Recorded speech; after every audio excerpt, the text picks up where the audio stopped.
দর্শক মানচিত্র নিয়মিত আয়োজন কথোপকথনের 9 বছর পর ডোনাল্ড ট্রাম্প 3 দিনের চীন সফরে আজ সন্ধ্যায় পৌঁছাচ্ছেন বেজিং এ। আর ডোনাল্ড ট্রাম্পের এই চীন সফরে এখন আলোচনার কেন্দ্রে পৃথিবীর দুই প্রধান শক্তিশালী রাষ্ট্র, যারা গত কয়েক বছর ধরে বাণিজ্য যুদ্ধে লিপ্ত। আমেরিকা দাবি করে সে পৃথিবীর সবথেকে শক্তিশালী রাষ্ট্র, তারপরেই চীন দাবি করে সেই পৃথিবীর সবথেকে শক্তিশালী রাষ্ট্র। এই দুই রাষ্ট্র পরস্পরের উপরে দারুণভাবে নির্ভরশীল অনেক বিষয়ে। তাই এই বৈঠকে কিছু গুরুত্বপূর্ণ বিষয়ে আলোচনা হতে যাচ্ছে। তবে সবচাইতে গুরুত্বপূর্ণ বিষয় যে ইরান, তাতে কোনো সন্দেহ নেই। তবে আরো কিছু গুরুত্বপূর্ণ বিষয়ে এই দুই নেতা মুখোমুখি হতে যাচ্ছেন। সর্বপ্রথম ইরান, রেয়ার আর্থ, এআই এবং তাইওয়ান, এই চার বিষয়ে ডোনাল্ড ট্রাম্প এবং শি জিনপিং আলোচনা করতে যাচ্ছেন। তবে ডোনাল্ড ট্রাম্পের কি কি দাবি থাকবে, অপরদিকে শি জিনপিং তাদের কি কি দাবি থাকবে এই বৈঠকে, চলুন আমরা ঝটপট দেখে নিই। এই মিটিং এ ডোনাল্ড ট্রাম্প চাইবেন ইরান সমস্যার হ্যাস্তন্যস্ত করতে, বিশেষ করে pressure Iran to open Hormuz প্রণালী মুক্ত করতে ইরানের উপরে চাপ প্রয়োগ করবেন শি জিনপিং এর মাধ্যমে। কারণ এই মুহূর্তে আমেরিকার কাছে টপ প্রায়োরিটি হরমুজ প্রণালীকে উন্মুক্ত করা, যে কাজ ডোনাল্ড ট্রাম্প কোনোভাবেই করে উঠতে পারছেন না।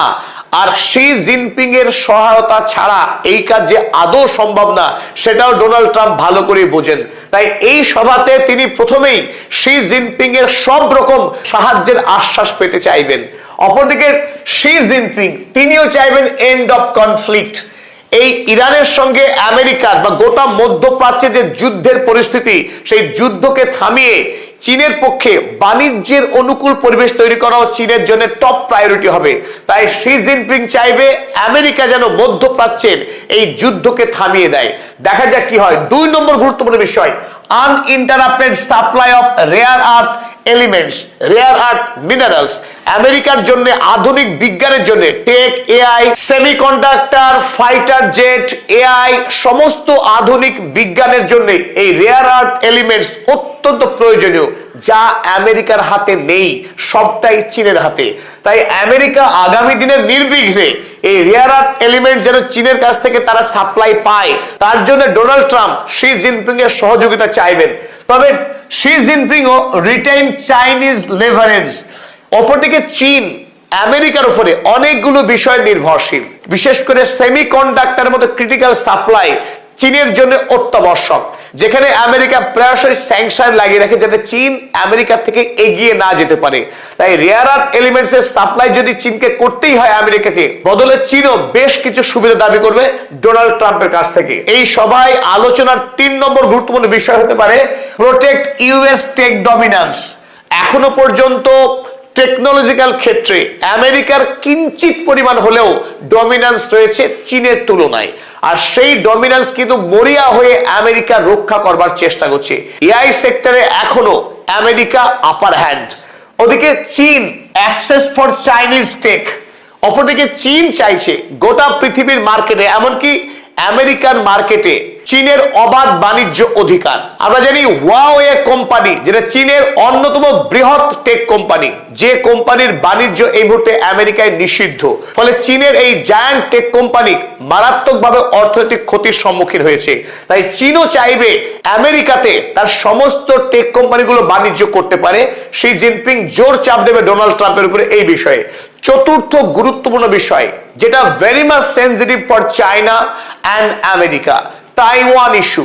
তাইওয়ান ইস্যু কিন্তু অত্যন্ত সেনসিটিভ, কারণ তাইওয়ানকে চীন মনে করে তার দেশের অখণ্ড অংশ। কিন্তু আমেরিকা প্রযুক্তিগত থেকে উন্নত, আর্থিক দিক থেকে শক্তিশালী এই ক্ষুদ্র স্বায়ত্তশাসিত দ্বীপটিতে প্রচুর পরিমাণে সামরিক অস্ত্র বিক্রি করে চীনের অভ্যন্তরে অস্থিরতা তৈরি করার চেষ্টা করছে ধারাবাহিকভাবে। তাইওয়ান প্রশ্নে আমেরিকা চাইছে চীন কোনোভাবেই তাইওয়ান আক্রমণ করে চীনের যে কমিউনিস্ট পার্টি অফ চায়না সরকার চলছে, সেই সরকারের অঙ্গ না বানিয়ে ফেলে তাইওয়ান। তাইওয়ানকে, অর্থাৎ তাইওয়ানের যে স্বায়ত্ত শাসন, সেই স্বায়ত্ত শাসনকে কোনোভাবেই চীন যেন খর্ব না করে। অপরদিকে শি জিনপিং চাইছে তার দেশেরই অংশ এই তাইওয়ানকে বিপুল পরিমাণের অস্ত্র দিয়ে একটা গৃহযুদ্ধ যেন আমেরিকা তৈরি না করে। তাই দুই নেতা বেশ কিছু গুরুত্বপূর্ণ বিষয় নিয়ে মুখোমুখি হতে যাচ্ছেন।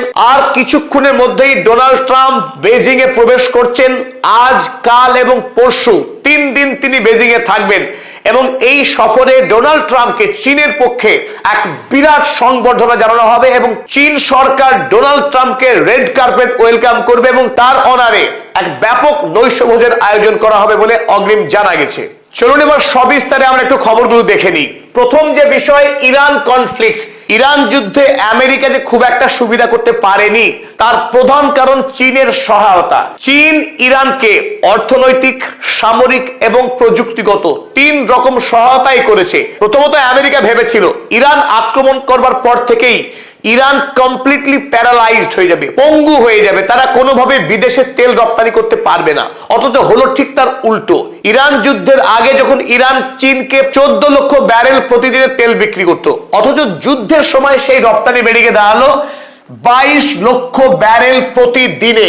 এমনকি আমেরিকা নৌ অবরোধ শুরু করবার পরেও এখনো প্রতিদিন ধারাবাহিক ইরান চীনকে 22 লক্ষ করে ব্যারেল তেল বিক্রি করছে। আর এই সংবাদ প্রকাশ হচ্ছে খোদ আমেরিকার সবচাইতে প্রভাবশালী সংস্থা ওয়াল স্ট্রিট জার্নাল। আমেরিকার ওয়াল স্ট্রিট জার্নাল তারা দাবি করেছে যে ইরান এখনো প্রতিদিন 22 লক্ষ ব্যারেল করে তেল বিক্রি করছে ইরানকে। কিন্তু প্রশ্ন, কিভাবে? একদিকে যখন ওমান উপসাগরে আমেরিকার বিরাট নৌবাহিনী প্রহরা দিচ্ছে, সেই পাহারাকে ভেঙে কিভাবে তেল রপ্তানি করছে ইরান বা চীন, কিভাবে সেই তেল বয়ে নিয়ে যাচ্ছে? ওয়াল স্ট্রিট জার্নালের অনুমান হয়তোবা রেল লাইনে ইরান তেল পাঠাচ্ছে চীনে, কিন্তু এত বিপুল পরিমাণে তেল রেল লাইনেও পাঠানো সম্ভব না। এক রহস্য। অর্থাৎ এই প্রতিদিন 22 লক্ষ তেল, বর্তমান যে বিশ্ববাজারে তেলের দাম, সেই তেল রপ্তানি করে ইরান প্রচুর পরিমাণে অর্থ উপার্জন করছে। ফলে যুদ্ধ চালানোর পরেও ইরানের অর্থনৈতিক শক্তি দুর্বল হওয়ার বদলে বরং এই মুহূর্তে ইরান আরো বেশি শক্তিশালী হয়েছে আর্থিকভাবে। দ্বিতীয়ত, মিলিটারি সাপোর্ট। আমেরিকা এবং ইসরায়েলের বিরুদ্ধে লড়াইয়ের ইরানের কাছে প্রচুর পরিমাণে অস্ত্র পাঠিয়েছে চীন। সেই অস্ত্র ইরানের সামরিক শক্তি এবং মনোবল বাড়াতে সাহায্য করেছে। আর তৃতীয় সবচেয়ে গুরুত্বপূর্ণ বিষয়, টেক সাপোর্ট। আমরা জানি আমেরিকার জিপিএস সিস্টেম ইরান ব্যবহার করেনি, সেই জায়গায় ব্যবহার হচ্ছে ভাইডু। এবং চীনা স্যাটেলাইট ব্যবহার করে মধ্যপ্রাচ্যে আমেরিকার কোথায় কোথায় সামরিক সেনা ছাউনি রয়েছে, সেখানে কি কি র্যাডার রয়েছে, সমস্ত কেন্দ্রে প্রিসিশন অ্যাটাক করেছে ইরান। আর এই প্রিসিশন অ্যাটাকের কাছেই আমেরিকা নাস্তানুবাদ হয়েছে। আমেরিকা কল্পনাও করতে পারেনি যে ইরান তাদেরকে এত নিখুঁতভাবে আক্রমণ করে গুড়িয়ে দেবে। এমনকি তাদের অহংকারের বিশাল বিশাল রণতরী আব্রাহাম লিঙ্কন এবং ইউএসএস জেরার্ড আরফোর্ড, তারাও আক্রান্ত হয়েছে সমুদ্রে। তাই আমেরিকা পৃথিবীতে আর যে অপরাজেয় নয়, ইরান তা প্রমাণ করেছে। আর নেপথ্যে অবশ্যই শি জিনপিং। শি জিনপিং ইরানের পাশে শক্তি হয়ে দাঁড়িয়ে আছে। তাই ডোনাল্ড ট্রাম্প এবারের সভায় তিনি প্রথম যেটা নিশ্চিত করতে চাইবেন, আগামী দিনে চীন যেন কোনোভাবেই ইরানের পাশে না দাঁড়ায়, ইরানের তেল না কেনে এবং ইরানকে যেন প্রযুক্তিগত সহায়তা না করে। যদি সহায়তা করে, ডোনাল্ড ট্রাম্প তিনি হুমকি দেওয়ার চেষ্টা করবেন আগামী দিনে চীনের উপরে ব্যাপক পরিমাণে স্যাংশন চাপাবে এবং চীনা কোনো পণ্য আমেরিকার বাজারে প্রবেশ করতে দেবে না, এইরকম হুমকি দিতে যাচ্ছেন ডোনাল্ড ট্রাম্প বলেই অনুমান করা হচ্ছে বিভিন্ন মহলে। তবে আমেরিকার কাছে কিন্তু সেই অর্থে কোনো কার্ড নেই, চীনের কাছে যতখানি কার্ড রয়েছে। কারণ মূল অস্ত্র এই মুহূর্তে আধুনিক বিশ্বের রেয়ার আর্থ এলিমেন্টস। আর যে রেয়ার আর্থ এলিমেন্টস এর ক্ষেত্রে অন অ্যান্ড অনলি গুরুই হচ্ছে চায়না। গোটা পৃথিবীতে সমস্ত রাষ্ট্র মোট যত পরিমাণ রেয়ার আর্থ মিনারেলস কে উত্তোলন করে তার 68.8% একাই উত্তোলন করে চায়না। গোটা আপনার এই যে গ্রাফ দেখছেন পাই চার্টের, এই সবটাই হচ্ছে চায়নার অংশ। আমেরিকা উত্তোলন করে সেখানে মাত্র 11.5%। কিন্তু মজার কথা হলো, রেয়ার আর্থ উত্তোলন করা এক, সেটাকে প্রসেসিং করা হলো আসল কৌশল। আর সেই টেকনোলজিতে এখনো পর্যন্ত পৃথিবীতে বাদশা হচ্ছে চায়না। চায়না একাই 92% প্রসেস করে রেয়ার আর্থ এলিমেন্টস, আর সেখানে আমেরিকা করে মাত্র 2%। প্রসেসিং করার ক্ষেত্রে চীন যখন একচ্ছত্র আধিপত্য ধরে রেখেছে, কিন্তু ব্যবহারের ক্ষেত্রে কিন্তু উল্টো চিত্র। আমেরিকা যুক্তরাষ্ট্র যখন মাত্র 2% প্রসেস করছে, ব্যবহার করছে 15%-এর অধিক, অর্থাৎ 80% রেয়ার আর্থ এলিমেন্টস এর জন্য আমেরিকা চীনের উপরে নির্ভরশীল। চীন যদি আমেরিকা যুক্তরাষ্ট্রকে এই রেয়ার আর্থ এলিমেন্ট সাপ্লাই না করে, তাহলে আমেরিকার সমস্ত প্রযুক্তি কোম্পানি অচল হয়ে যাবে। তার বড় বড় ফাইটার জেট আর আকাশে উড়বে না, তার টোমাহক মিসাইল, সেই মিসাইল কিন্তু উৎক্ষেপণ করতে পারবে না আমেরিকা যুক্তরাষ্ট্র। এবং আমেরিকার যত বড় বড় সেমিকন্ডাক্টর কোম্পানি, সেই সেমিকন্ডাক্টর কোম্পানিগুলোরও প্রোডাকশন বন্ধ হয়ে যাবে। সুতরাং আমেরিকার বর্তমান পৃথিবীর তার যে আধিপত্য, সেই আধিপত্য ধরে রাখতে গেলে রেয়ার আর্থ এলিমেন্টস এর সাপ্লাই একান্ত জরুরি। 4 মাস আগেই শি জিনপিং এবং ডোনাল্ড ট্রাম্পের যে মিটিং হয়েছিল বুসানে, সেই মিটিং এ অস্থায়ীভাবে ঠিক হয়েছিল যে চীন আরো কয়েক মাস আমেরিকাকে এই রেয়ার আর্থ এলিমেন্টস এর সাপ্লাই চালিয়ে যাবে, কিন্তু সেই ডিল কিন্তু দীর্ঘস্থায়ী ছিল না। তখনই ঠিক হয়েছিল ডোনাল্ড ট্রাম্প সরাসরি চীন সফর করবেন, সেখানেই সবকিছু ফাইনালাইজ হবে। অর্থাৎ আগামীকাল শি জিনপিং এবং ডোনাল্ড ট্রাম্পের যে বৈঠক হতে যাচ্ছে, সেই বৈঠকে এই রেয়ার আর্থ এলিমেন্টস সবচাইতে বেশি গুরুত্ব পাবে, কারণ আমেরিকার এটা বাঁচা মরার লড়াই। এই সভায় ডোনাল্ড ট্রাম্পের প্রধান দাবি থাকবে চীন যেন অন্তত আগামী 1 বছর নিরবচ্ছিন্ন ভাবে সমস্ত রকম রেয়ার আর্থ এলিমেন্ট যেন সাপ্লাই করতে থাকে। এই রেয়ার আর্থ এলিমেন্টস এর এবার 17 প্রকারের ভাগ রয়েছে, যার অন্তত 7 প্রকার এর মধ্যে অত্যন্ত ক্রিটিক্যাল, যে এলিমেন্টস গুলো ছাড়া উইপেন বানানো একেবারে অসম্ভব। তাই চীন এই 7 প্রকার এলিমেন্টস কিন্তু রপ্তানি করে না। তাই আগামী দিনে চীন যাতে ওই 7 প্রকার এলিমেন্টস আমেরিকাকে বিক্রি করে অন্তত 1 বছরের জন্য হলেও, ডোনাল্ড ট্রাম্প সেটা এবার নিশ্চিত করে যাচ্ছে চীন সরকারের কাছ থেকে। চলুন ডোনাল্ড ট্রাম্প এবং শি জিনপিং এর দ্বিপাক্ষিক বৈঠকের তৃতীয় গুরুত্বপূর্ণ এজেন্ডা আমরা দেখে নিই। আর তৃতীয় গুরুত্বপূর্ণ এজেন্ডায় হতে যাচ্ছে এআই নিয়ে বিবাদ। আগামী দিনে পৃথিবীতে বৃহত্তর যদি যুদ্ধ হয়, তর্কের ক্ষেত্রে আমরা ধরে নিলাম 3rd ওয়ার্ল্ড ওয়ার হতে যাচ্ছে, সেই 3rd ওয়ার্ল্ড ওয়ারে এআই হবে গেম চেঞ্জার। এই যুদ্ধ মানুষ ভার্সেস মানুষ হবে না, সেই যুদ্ধে জয়ী হবে সেই রাষ্ট্র যে রাষ্ট্র এআই ইন্টিগ্রেশন সবচাইতে বেশি, অস্ত্রে এআই এর ব্যবহার যে রাষ্ট্র যত বেশি করতে পারবে সাকসেসফুলি, সেই রাষ্ট্রই যুদ্ধে বিজয়ী হবে। তো এখন আমেরিকা যুক্তরাষ্ট্র এআই টেকনোলজির প্রশ্নে এখনো চীনের থেকে কিছুটা এগিয়ে রয়েছে। তাই আমেরিকা যুক্তরাষ্ট্র নিশ্চিত করতে চাইছে চীন কোনোভাবেই যেন তার দেশের এআই টেকনোলজি ব্যবহার করে শক্তিশালী সামরিক অস্ত্র না বানায়। তাই ডোনাল্ড ট্রাম্প এই মিটিং এ শি জিনপিং এ তিনি চাপ প্রয়োগ করতে চাইবেন, no high tech weapons with US chips. আমেরিকার চিপ ব্যবহার করে চীন যেন শক্তিশালী সামরিক অস্ত্র না বানায়, সেটা আশ্বস্ত করতে হবে ডোনাল্ড ট্রাম্পকে। কারণ ডোনাল্ড ট্রাম্প কোনোভাবেই চাইবেন না যে চীন আগামী দিনে আমেরিকাকে টপকে পৃথিবীর সবথেকে শক্তিশালী সামরিক রাষ্ট্রে রূপান্তরিত হোক। কিন্তু চায়না ঠিক এইখানেই উল্টো চাওয়া। চায়না চাইবে যে তার দেশের অর্থাৎ আমেরিকার সবচেয়ে ফাস্টেস্ট এবং সবথেকে স্মলেস্ট চিপ যেগুলো, সেই চিপ যেন আমেরিকা আগামী দিনে বাধাহীনভাবে সরবরাহ করে চীনের বাজারে, নইলে চীনও রেয়ার আর্থ এলিমেন্টসের সাপ্লাই বন্ধ করে দেবে।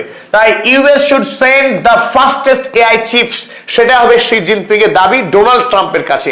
এখন কে হারে কে জেতে সেটাই দেখার। চলুন আমরা 4 নম্বর গুরুত্বপূর্ণ এজেন্ডা দেখে নিই। চীনের দক্ষিণ পূর্বে অবস্থিত ক্ষুদ্র একটি দ্বীপ তাইওয়ান, যে তাইওয়ান বর্তমান পৃথিবীর প্রযুক্তি জগতের রাজধানী, যে ক্ষুদ্র দ্বীপটি বর্তমান পৃথিবীর সেমিকন্ডাক্টর প্রোডাকশনের রাজধানী। TSMC Taiwan semiconductor manufacturing company, এই একটি কোম্পানি গোটা পৃথিবীর আধুনিক অস্ত্র, মেডিকেল সায়েন্স, অ্যাস্ট্রোনমি সমস্ত ক্ষেত্রে এককভাবে সেমিকন্ডাক্টর সাপ্লাই করে থাকে। তাই তাইওয়ান অত্যন্ত গুরুত্বপূর্ণ চীনের জন্য, অত্যন্ত গুরুত্বপূর্ণ আমেরিকার জন্য। তাই দুই রাষ্ট্রই চায় এই তাইওয়ানকে হাতে রাখতে। আমরা দেখছি গত কয়েক বছর ধরে আমেরিকা যুক্তরাষ্ট্র ধাপে ধাপে তাইওয়ানকে বিপুল পরিমাণে অস্ত্র সাপ্লাই করে চীনের সঙ্গে একটা আভ্যন্তরীণ দ্বন্দ্ব এবং সংকট লাগিয়ে রাখতে চাইছে। তাইওয়ান যখন চীনেরই রাষ্ট্রের অংশ বলে সারা পৃথিবী মানে, খোদ আমেরিকাও মানে, রাষ্ট্রসংঘও মানে, তারপরেও তাইওয়ানের স্বায়ত্ত শাসনকে কাজে লাগিয়ে ডোনাল্ড ট্রাম্প বরাবর এই তাইওয়ানকে তার নিজের হাতে বশ করে রাখতে চাইছে।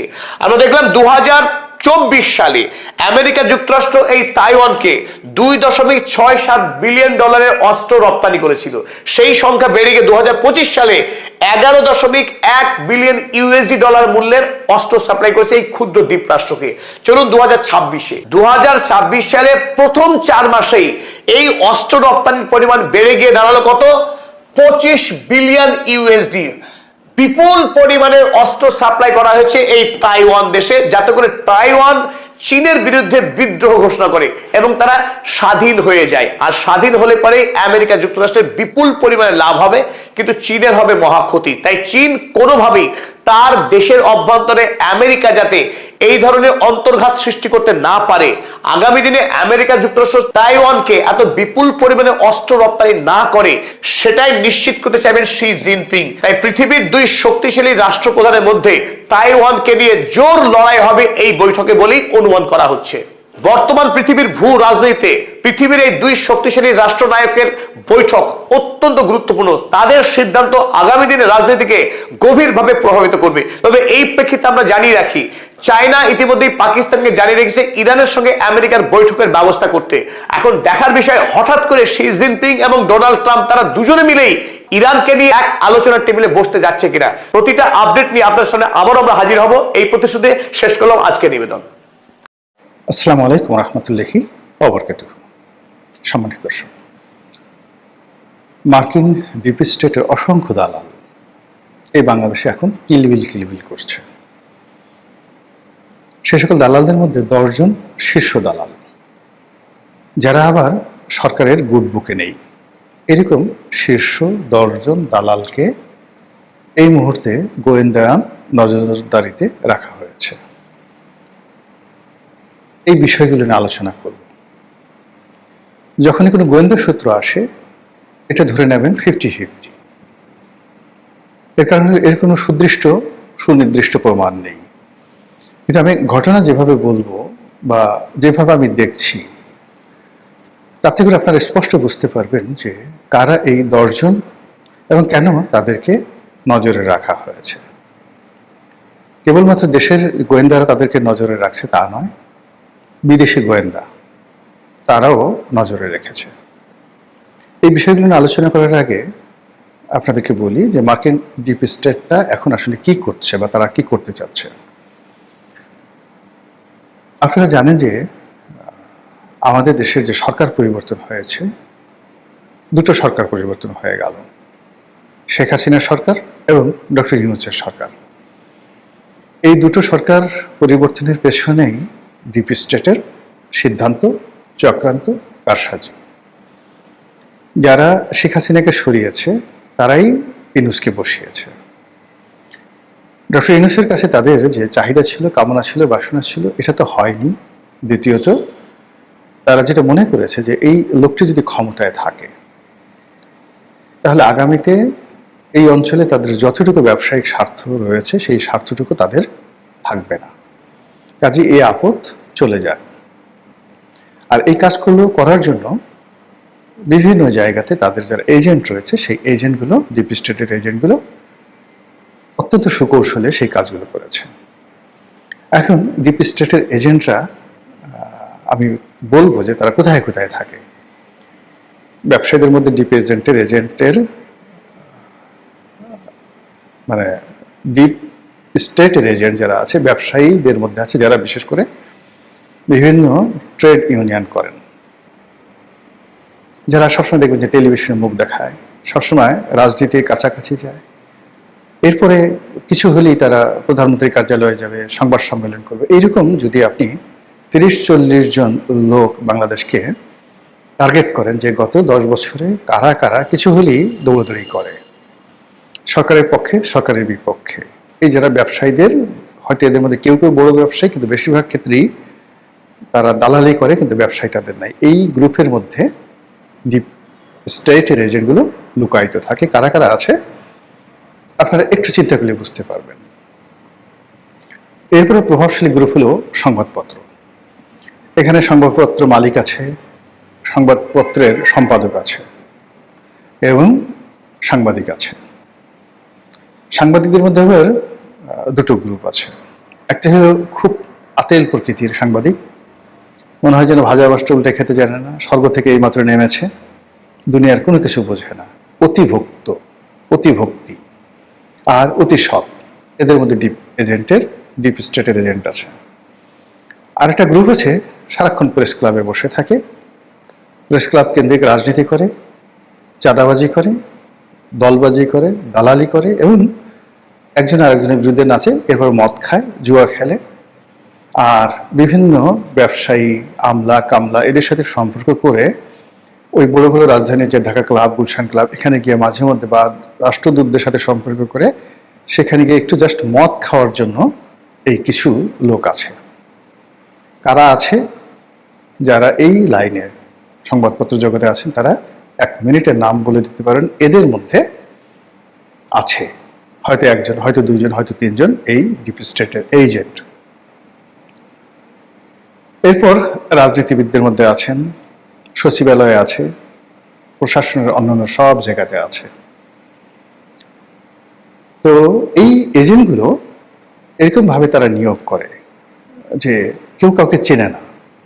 মানে ধরুন সচিবালয়ের এজেন্টের নাম মদন ব্যাপারী বা গদা শাহ।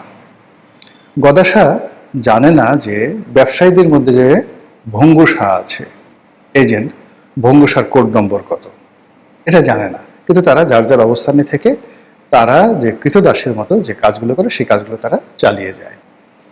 তো এইভাবে যে সেক্টরগুলো আমাদের এখানে বাংলাদেশের রাজনীতি, অর্থনীতি, ট্রেড ইউনিয়ন, পলিটিক্স থেকে শুরু করে ইনফ্লুয়েন্সার, যারা ইনফ্লুয়েন্স করতে পারে, তাদের মধ্যে এই ডিপ স্টেটের এজেন্ট তারা নিয়োগ দেয়। নিয়োগ দেওয়ার ক্ষেত্রে তারা 3 থেকে 4 থেকে 5টি ক্যাটাগরি দেখে। প্রথমত এই লোকটি মদ পান করে কিনা, তাদের 1 নম্বর অভ্যাস হলো তারা মদ পান করবে। 2 নম্বর হলো যে এই লোকগুলো বিকৃত যৌনাচারে আসক্ত কিনা, একাধিক পরকীয়া, অনেকের সমকামিতার অভ্যাস আছে, অনেকে সেই যে যাকে বলা হয় পতিতালয়ে গমন করা থেকে শুরু করে মানে বিকৃত যৌনাচার কোনো মানে এই যেমন হুজুরদেরকে আমরা বলি 4টা 5টা বিয়ে করে, এটাকে আপনি বিকৃত বলতে পারবেন না। এটা এক ধরনের যাকে বলা হয় তার কাছে। কিন্তু বিকৃত বলতে হলো কি যে সেখানে গরু, ছাগল, ভেড়া থেকে শুরু করে মানুষ, বুয়া মুয়া, ছেলে মেয়ে কোনো কিছু বাদ যায় না। যেখানে ঢোকানো যায় সেখানে তারা ঢুকে পড়বে। এই যে তাদের যে যৌনতা, এটা হলো তাদের 2 নম্বর যাকে বলা ক্যাটাগরি। 3 নম্বর হলো এই লোকটি বিবেকহীন এবং এই লোকটি যাকে বলা হয় বুদ্ধিহীন, ব্যক্তিত্বহীন কিনা। বুদ্ধিহীন, বিবেকহীন, ব্যক্তিত্বহীন থাকতে হবে এবং লোভী কিনা। লোভের জিহ্বা তাকে সামনে মানে প্রতিটা মুহূর্তে তাকে মানে লোভের জিহ্বাটা এমন ভাবে বের করে রাখে, একটা কুকুর যেভাবে সারাক্ষণ তার জিহ্বা বের করে রাখে, ওই লোকগুলো এইভাবে লোভী কিনা। এরপরে যে জিনিসটা দেখে যে এই মানুষটি অভিনয় করতে পারে কিনা, অর্থাৎ নিজের দুর্বলতা, অক্ষমতা, গোপনতা এগুলো গোপন করে সে অনায়াসে সে ধর্মালয়ে চলে যেতে পারে, অনায়াসে কবিদের আসরে চলে যেতে পারে, অনায়াসে ভালো ভালো জায়গাতে যেতে পারে। এই ক্যাটাগরিগুলো যখন তারা মিলে যায় ওদেরকে আসলে তারা রিক্রুট করে। এই সমাজে খুব দেখবেন যে খুব দেখাচ্ছে, আজ বউয়ের সাথে এই ছবি, কাল হুজুরের সাথে এই ছবি, পরশুদিন মক্কা শরীফ যাচ্ছে, তারপরের দিন প্রধানমন্ত্রীর সাথে তার দেখা, তারপরের দিন মার্কিন রাষ্ট্রদূতের সাথে দেখা, তারপরের দিন ইউরোপীয় রাষ্ট্রদূতের সাথে দেখা। এই কাজগুলো করছে।